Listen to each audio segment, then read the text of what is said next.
You see the two classes separated. We're ready to go. This is the Chevrolet Detroit Sports Car Classic, and we're racing.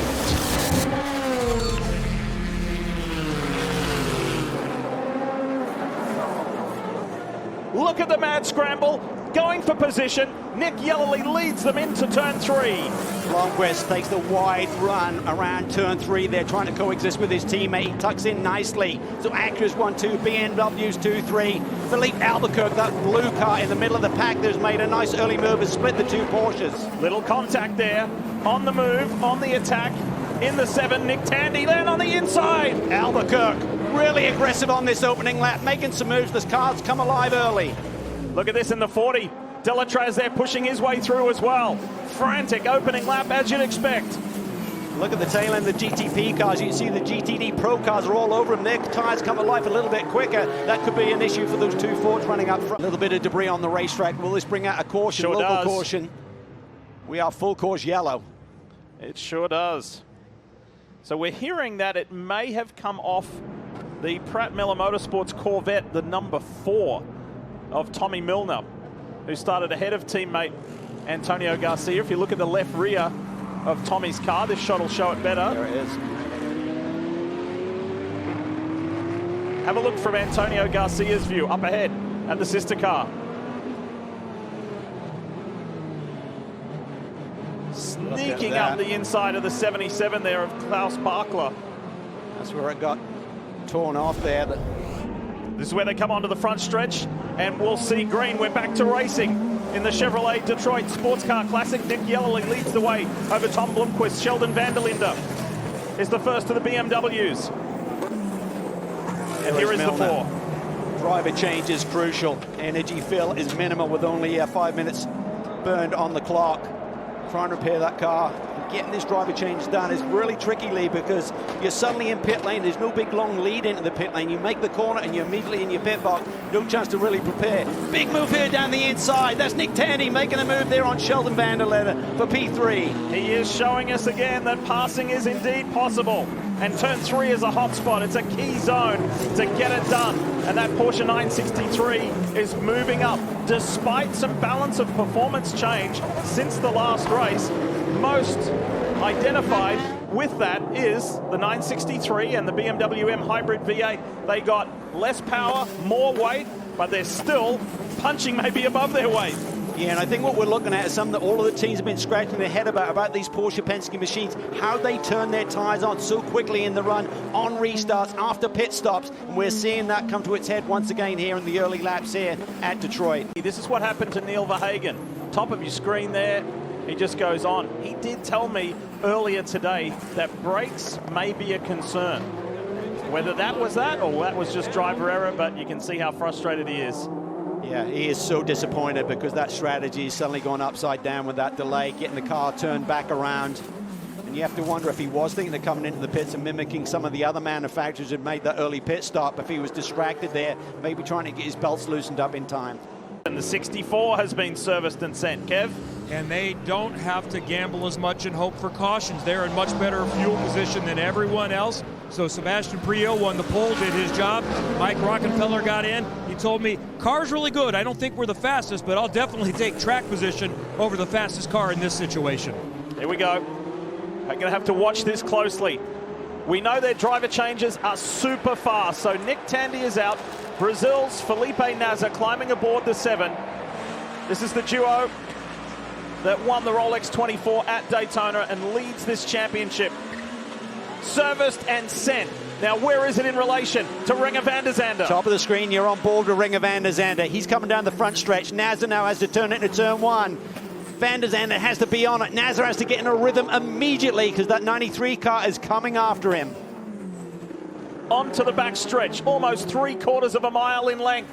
Renger is on it, chasing after Felipe Nasr, who we showed you earlier in the show, who executed those awesome passes at this section of the track, coming into turn 3 when he went around the outside of 3 cars to leapfrog his way massively forward after a late race setback. Here we go, Hawksworth finally in. Kevin Lee standing by. Kevo? So he was trying to build as big of a gap as he can. It's about 30 seconds time lost with the energy and fuel replenishment, so he might be able to come out fourth. He's not in a position to be able to get a win. Going to take a lot to get a podium, but they did the best they can with this situation. No one is taking Michelin tires at this point, so they'll hold him, and then we'll watch that race off pit road and see where he comes out with the 48 Paul Miller BMW. Really solid pit stop there. You can see the orchestration from the cockpit. Aaron Thielett's now on board, just holding those shoulder straps, allowing the driver helper to get him buckled in. And he jumps out there. I think he's in front of Hesse. Wow, good work from Vasser Sullivan and the Sealmaster Lexus. Check this out. Watch the Ford and the Lamborghini. There's side-to-side contact there. That's once. That's just the bumps on the straightaway there. Then Mapelli just really sends it. Vavicia's got nowhere to go, and Hesse just gets it wrong. Just kind of went straight there. I think he got into the ABS zone. The air is taken away from the nose of that race car being tucked up behind the Lamborghini. And just suddenly he exceeded the threshold of the tire, and the ABS kicks in. We've got full course yellow with the debris on the racetrack. There was a caution, one of the 5 cautions last year here in the Chevrolet Detroit Sports Car Classic was for exactly the same reason. Bad to worse, all popping out. The 77 Woo! dives on the inside. What a move from Lauren Heinrich. He is the man. He's going to put it all on the line. They're really not in the championship picture whatsoever. It's win or bust for Ricky Taylor and Wayne Taylor Racing here. It wasn't that long ago, Cal, that lead of Naz's was stretching out towards 2 seconds. It's down now to 0.8 of a second. Here comes Ricky Taylor. Yeah, the challenging for race wins and titles. It hasn't played out, but now Ricky Taylor is closer than he's ever been. And can he use that Cadillac power down the long Jefferson Avenue here to make a move on Felipe Nasr? He's getting closer and closer and closer. It's almost within a car length now. That advantage has been diminishing lap after lap. And Nasr now knows he has a huge fight on his hands over the closing 14 minutes. Here comes Ricky Taylor. Is there contact? There is. He roughs him up. He's trying to wrestle the speed down. Couldn't quite make it. Nasr attempted to turn in. Now Taylor goes for it. Brilliant move. Opportunistic. Ricky Taylor to the lead. When it counts, when it matters, Ricky Taylor gets it done. And here on the inside comes Renger van der Zande. Felipe Nasr is getting boxed out of this podium. He's gone from fourth to fourth. And now he's got dirty tires. Can the BMWs take advantage of the Brazilian as well? Back of the second Porsche. There's that move down to the inside. Taylor tries to arrest the speed, just nudges Nasr. Nasr gets on the power, and then as he opens up his hand to approach turn 4, Ricky Taylor just dives down the inside here, does the crossover. Nasr thought he had it covered.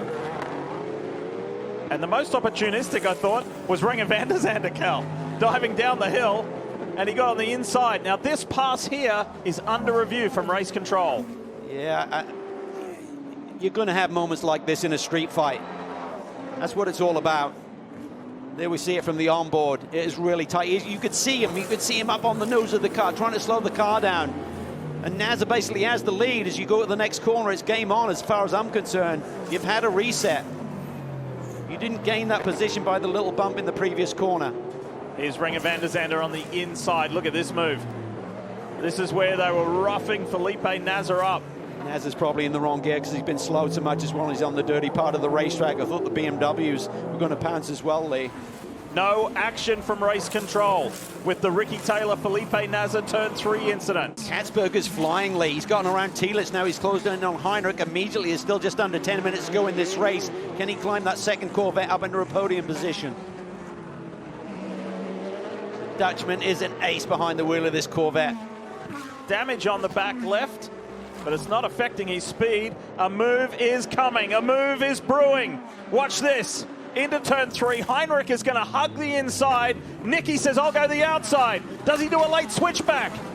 He looks for it, but he can't get the grip. He knows if he tries to unlock the brakes there. Oh, side by side there. Heinrich's going to rough him up a little bit. Wow, 2 hits. Heading to turn 4. Yeah, watch Katzberg. He's probably going to send it. He probably didn't appreciate that little argy-bargy there as they accelerated up towards turn 4. Let's not forget, Heinrich's got a lot to lose. He has the championship lead right now. Won the last 2 races in succession to get that championship lead, as Cal mentioned. How's this going to work out? Who's going to stand on the podium? Can they catch the Lamborghini? Renger is on it. You could see the language of the car. He does it in late for turn 1.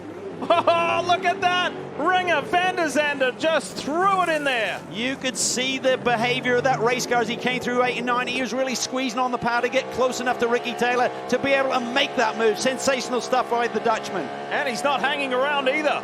He has taken off. Now it's over to you, Ricky Taylor. Have you got something back for Ringer van der Zande? He's going to go the outside. Look at this.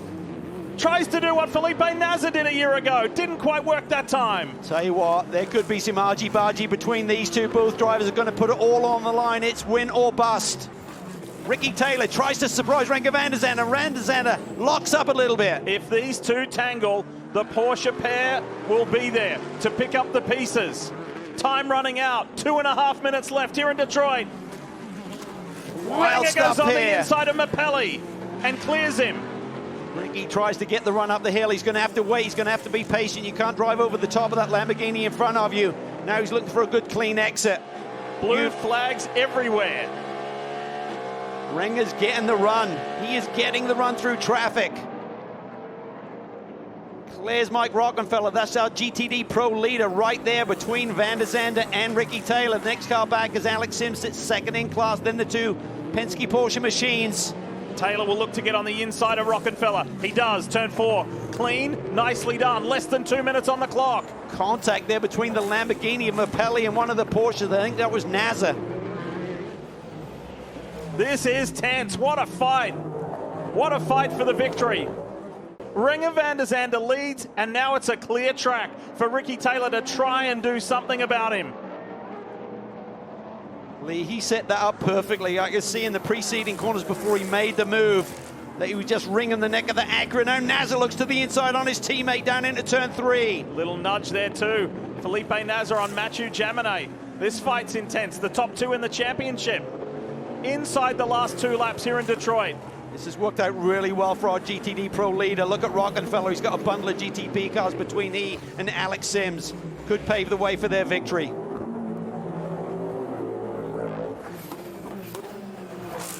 It's a comfortable gap at the moment as they're coming to the white flag. Ringer van der Zande took over from Nick Yellerly. This car started on the pole position, and there it is. Just over 1.6 miles to go before Acura gets its first victory of the year. Oh, look how tight this is, and that's Mike Rockenfeller right in the heat of that battle there. As Colin Brown makes a move there on Wittmann, I believe. I think Mappelli's getting closer to Alexander Sims. He is. That Pfaff Lamborghini has got a shot at second place on this final lap. Is that gap there too much? I think it probably is. Unless Ringer van der Zande makes a mistake, that gap may be too much to make up in this last half a lap for Ricky Taylor. Elio Castro Neves, co-team owner at Meyer Shank Racing, and Nick Yellerly. This is huge. 77, some issues. These two are still going out at the 14 and the 77. Big drama there. I think Katzberg maybe roughed him up. Meanwhile, last corner, last lap, from pole position to victory lane. Nick Yellerly and Ringer van der Zande win in Detroit. What a way to do it. Meanwhile, in GTD Pro, Ford is going to celebrate a massive win with Mike Rockenfeller and Seb Prio. That means Seb wins back-to-back years. Yeah, he in won 2 with different Rexy cars. last year. What a great job by that young man, starting from the pole. Awesome opening stint. He'll be pumped up. Ringer, that was fun? Yeah, it was fun to watch. How was it from inside the car? When did you know that you could get the job done? Honestly, man, it wasn't the speed on the street and on the straights, and in the cornering I struggled a bit after the restart. The tires were just cold and needed to get into it again. I think we used quite a bit of the rears just to get that straight line speed out of that turn 2, you know. But oh man, I loved it. I saw them going after each other, and I think the Porsche in front had a bit of an issue or burned his tires too much. And then at that point I saw Ricky going for it. I was like, I know Ricky. Ricky goes for it, right? Nicest guy off the car, but on the car you need to watch out with the guy. So he was going for it, and I was like, game on, let's see. And we took the Porsche on turn, what is it, 6, 5? And then I was very strong every time in turn 1, and there was some traffic. He had a bit of a weaker exit out of the last corner and just, boom, went for it. Hey, When you have to go for it, you have to go for it. Absolutely. And where's Nick? There he is. Get him over here. Now, you didn't hear it. Elio? Nick, who was the most nervous? You were standing there with Castroneves watching this. Who was the most nervous, you or Elio? I think Elio was the most nervous. Obviously, I've raced with Renger here for a while, and I've been racing against him, so I knew if he had a sniff, he'd be able to do it. And yeah, I mean, we've had great pace in the car. It seemed to come alive even more near the end there, and yeah, just great job, a couple of great moves, and yeah, we got what we deserved this weekend, I think. So yeah, onwards to Watkins. Meyershank Racing and Acura back on the top step of the podium, Kevin. And so is Ford and Multimatic here in Detroit. Mike Rockenfeller, it's been a little bit. We know you know how to win. First, for you haven't won an IMSA in a little while. What's the significance? What's that mean to you? A lot. Finally, I mean, you know, I struggled not having the right days or packages, I don't know, sometimes the last couple of years. And to win here together with Sepp, I think it was just perfect. We had a great start of the season already with Daytona. You know, as a team, and also today it looked strong, so I'm sorry for the sister car. I don't really know what happened. I need to talk to the team, but for Seb and I and the whole Ford team, you know, all the employees of Ford are just around the corner. I think this victory is really for them, so I'm super happy and overwhelmed. Seb, your phone's going to be ringing. You've won back-to-back with two different manufacturers, but the significance for doing it in Detroit for Ford. I mean, what a great effort from the whole team. Mike did a great job at the end there. Team did a great pit stop. And yeah, to win for Ford here is an amazing achievement, I think. So let's just keep our heads going and look forward to the next one. It's now a pair of wins. They've won the Rolex 24 in the sister car, and now the 64 has a win here in the Motor City.